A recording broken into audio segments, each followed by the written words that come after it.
우리가 보통 배우자를 지지한다고 할 때 뭘 생각하죠? 따뜻한 밥을 차려주고 집을 깨끗하게 정리하고 뭐 그런 것들이요. 그런데 만약에 우리가 당연하게 생각했던 이런 지지의 방식이 사실은 핵심을 완전히 놓치고 있었던 거라면 어떨까요? 오늘 배우자의 역할이라는 개념 자체를 한번 뿌리부터 흔들어 보겠습니다.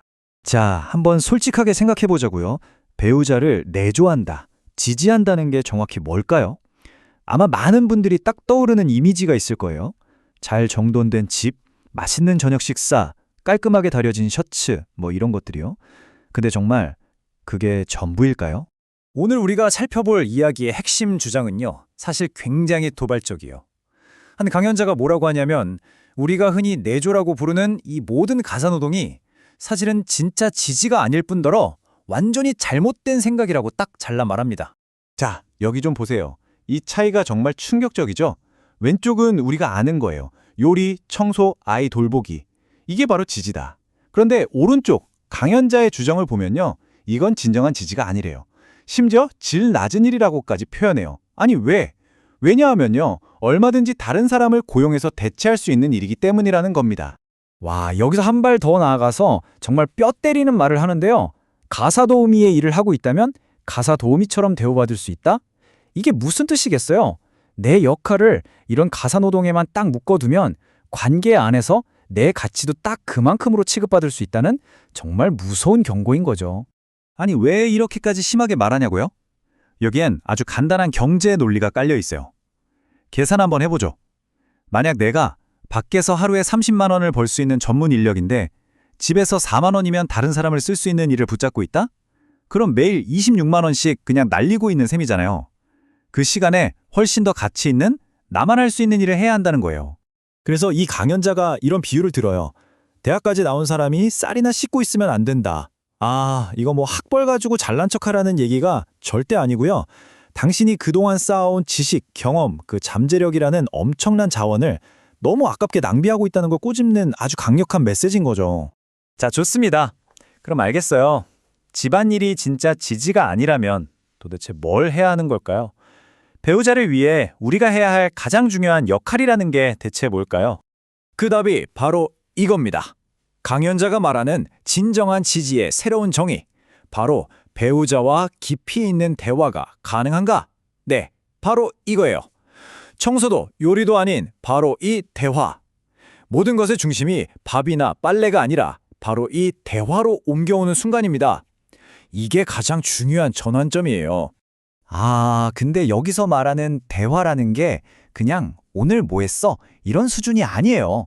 서로 세상을 어떻게 보는지, 무슨 생각을 하는지 나눌 수 있어야 하고요.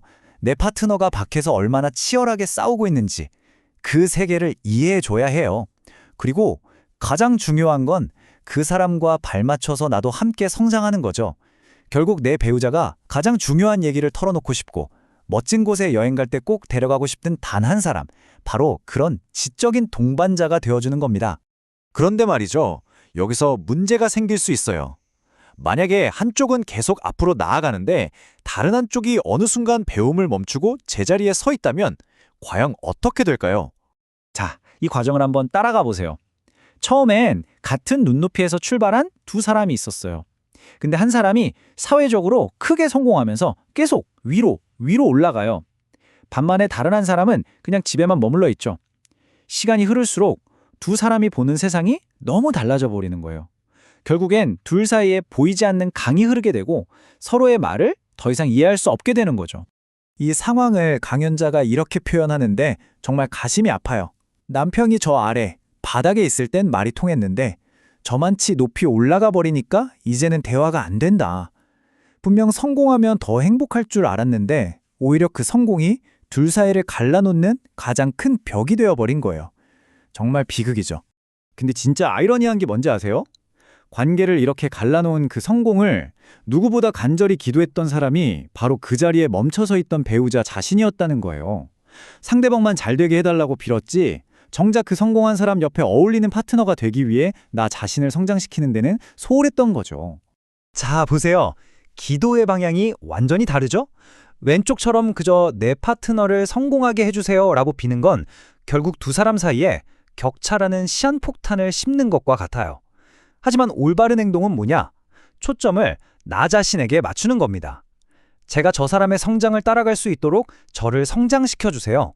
이게 바로 두 사람을 갈라놓는 벽을 쌓는 게 아니라 서로를 잇는 튼튼한 다리를 놓는 진정한 지지인 거죠. 그래서 결론은 이겁니다. 정말 간단하고 또 어떻게 보면 아주 강력하죠. 당신이 당신의 배우자를 위해 할 수 있는 가장 중요하고 가장 본질적인 내조는요, 바로 자기 자신을 끊임없이 성장시키는 일입니다. 그럼 나를 성장시키는 일이라는 게 구체적으로 뭘까요? 거창한 게 아니에요. 책도 좀 읽고 뭐든 새로운 걸 배우고 세상 돌아가는 일에 호기심을 잃지 않는 거예요. 나만의 관심사를 깊게 파고들고 집 밖의 세상과 계속 소통하는 거죠. 이 모든 노력이 결국 당신을 그 누구도 대체할 수 없는 가장 멋지고 대등한 대화 파트너로 만들어줄 겁니다. 자, 이제 마지막으로 우리 각자 스스로에게 한번 이 질문을 던져보면 좋겠습니다. 지금 내가 배우자를 위해 하고 있는 나의 지지는 과연 두 사람의 미래를 잇는 튼튼한 다리를 놓고 있나요? 아니면 나도 모르는 사이에 서서히 서로를 가두는 높은 벽을 쌓고 있는 건 아닐까요?